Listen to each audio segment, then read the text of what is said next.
आलोय। आपल्या मुली खूप कष्टाने शिक्षण घेतात, आपल्या करिअरची स्वप्ने बघतात आणि हे लाडके आपल्या मुलीशी त्यांच्या धर्माशी जी प्रतारणा करतात, आज त्यांच्या निषेध म्हणून आपण या ठिकाणी जमलेलो आहोत। आणि जर मी आज या ठिकाणी उपलब्ध नसतो झालो, या ठिकाणी हजर नसतो झालो, तर मी माझ्या हिंदू धर्माची प्रतारणा केली असती असं मी मला स्वतःला समजलं असतो। त्यामुळे मी आज ठिकाणी इथं उभा आहे।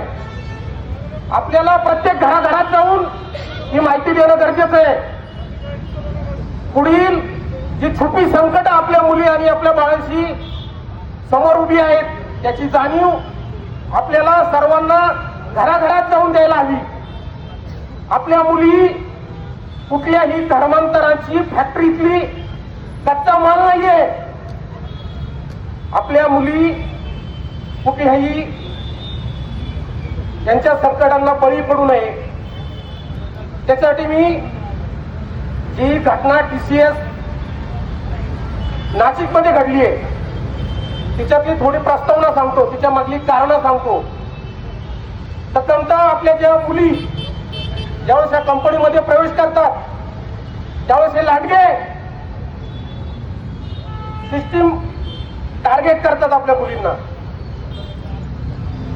सिस्टमॅटिक यांचं टार्गेट केलं जातं, हे षडयंत्र आहे। आपल्या मुलींशी पहिले मैत्री करतात, त्यांची जवळीक वाढवतात, मुलींचं सोशल मॅपिंग केलं जातं, मुलीची आर्थिक परिस्थिती सामाजिक परिस्थिती लक्षात घेतली जाते, तिच्या गरिबीचा फायदा घेतला जातो आणि तिला आपल्या जाळ्यात आपल्या षडयंत्रात ओढण्याचा प्रयत्न केला जातो। मग तिला जी ही मी फॅक्ट सांगतोय, पोलीस बांधव माझ्या समोर उभे आहे, ज्या FIR मध्ये नोंदी घोटलेल्या गोष्टी आहेत त्याची मी इथं तुमच्या समोर प्रस्तावना मांडतोय। मुलींना टेरेसवरती नेऊन त्यांना नमाज पठण करायला लावू नये, त्याच्यानंतर मुलींची अश्लील चाळे करणे, मुलींना धमकी देणे, जर तुम्ही आमचं ऐकलं नाही तर तुम्हाला आम्ही प्रमोशन देणार नाही, तुमची पगारवाढ केली जाणार नाही, तुम्हाला नाद त्रास दिला जाईल, अशा मुली यांच्या षडयंत्राला बळी पडतात।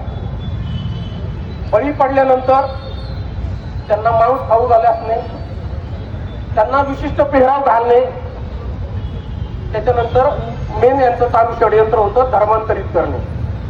आणि ज्या मुली यांना विरोध करतात यांना हे नाहक त्रास देत असतात। तुम्हाला ऐकून धक्का बसेल, एका मुलीच्या FIR मध्ये नोंद केली आहे, मागच्या 2 वर्षापासून ती रमजान मध्ये जे रोजे यांचे धरले जातात ते मागच्या 2 वर्षापासून ती रोजे धरत होती।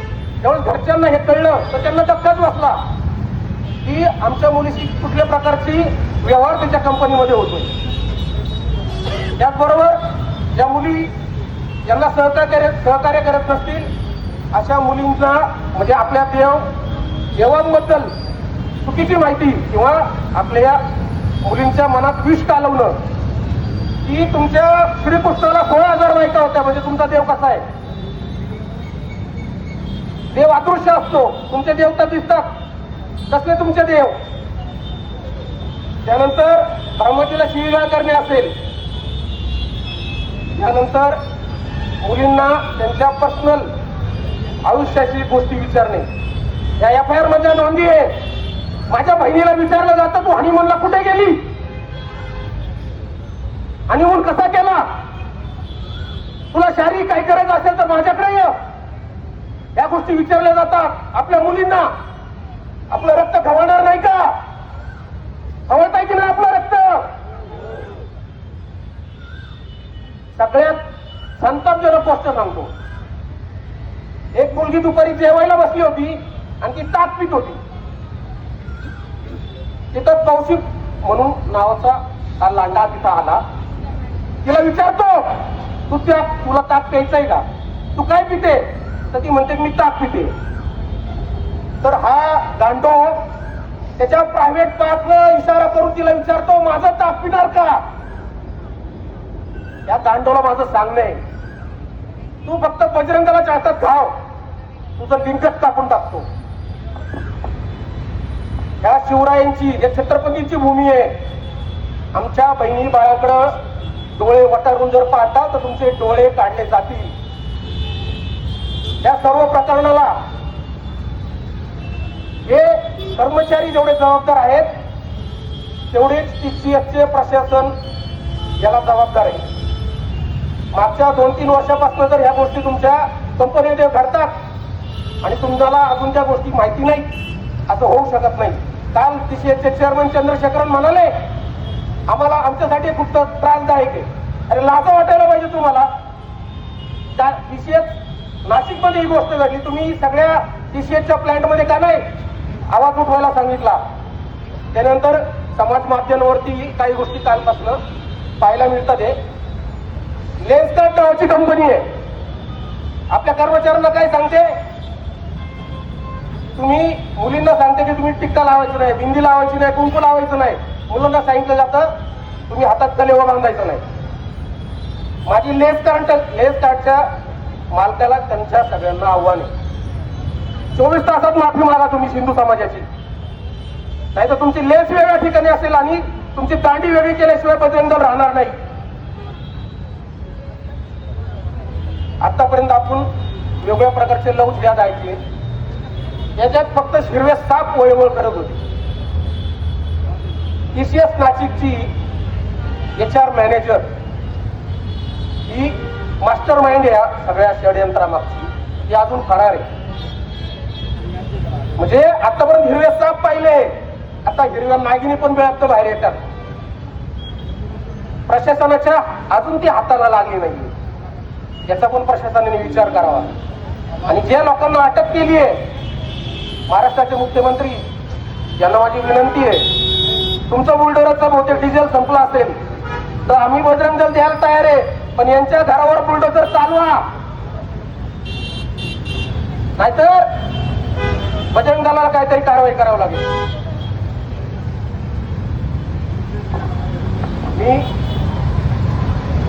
या सर्व प्रकरणाचा जेव्हा छडा लावला, नाशिकचे पोलीस आयुक्त मान्य संदीप कुलकर्णी साहेब यांचा विशेष आभारी आहे.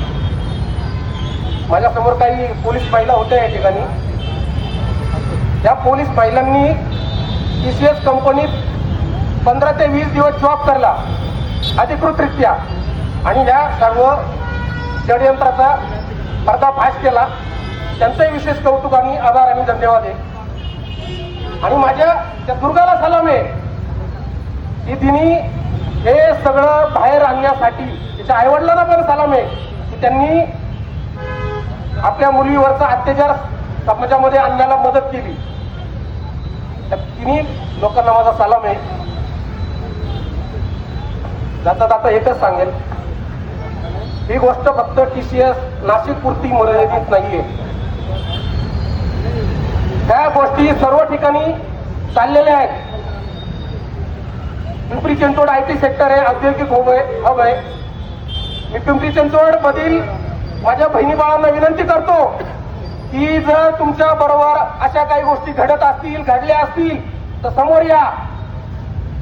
बजरंग दल तुमचा मोठा भाऊ म्हणून तुमच्या पाठीशी नेहमी सक्षमपणे उभा राहील. जाता जाता या सर्व प्रकरणाचा फक्त धर्मांताची किंवा आपल्या धर्माला आपल्या कमी लेखावं एवढ्यासाठीचा विषय नाहीये. याची पाळेमुळं मलेशियापर्यंत गेलेली आहे, टेरर फंडिंग पर्यंत गेलेली आहे. म्हणजे हा आपल्या धर्मावर, आपल्या समाजावर, आपल्या संस्कृतीवर, आपल्या देशावर हल्ला आहे असा मी समजतो.